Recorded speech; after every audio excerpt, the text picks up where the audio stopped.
But while we're looking at grades, let's go and switch over to the defensive side of the ball. The worst defensive grades.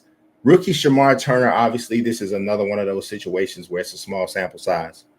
But if you notice, the top four worst grades are defensive linemen, which will tell you, one, we're not getting any pass rush, and two, we're not stopping the run as well as we need to. Fifth, Nick McLeod.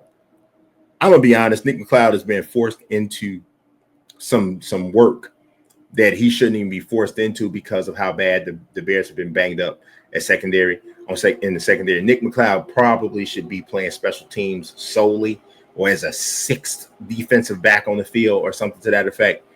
Hopefully, once the bye is done and the Bears get Kyler Gordon back, maybe at that point in time, you'll see something kind of take a little bit of a step. I believe, if I'm not mistaken, Terrell Smith, I got to look back at his injury and see when his timetable is for coming back. He tore his patella tendon over a year ago. He tore his patella tendon. No, I'm sorry, he's done.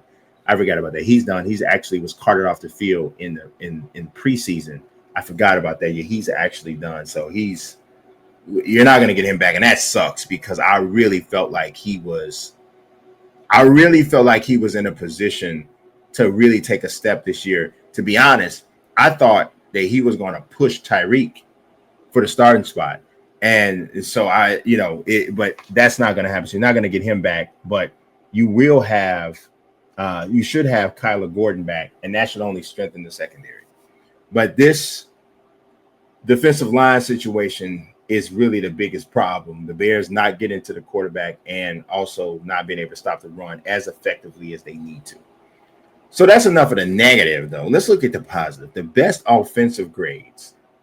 Your quarterback is your number one Pro Football Focus rating so far, which is pretty nice. And his number one receiver, Rome Odunze, is second.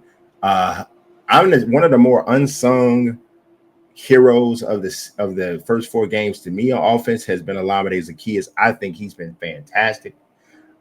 Just played really well. Luther Burden III has got a 68.5 rating. I think some of that's from the Dallas game, of course, but he's also probably blocked well off the ball. So that's probably another reason why his grade is high.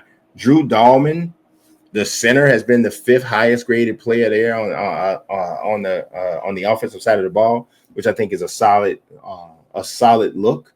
Let's look at defense. No surprise, Tyreek is number one. Crazy thing is Kevin Byard's not even in the top five.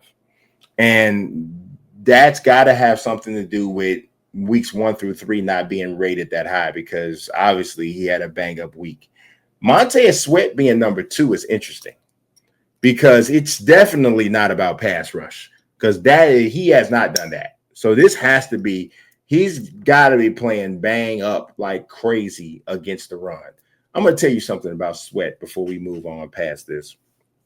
If you are an elite defender, which I don't think that he is, I'm going to be honest.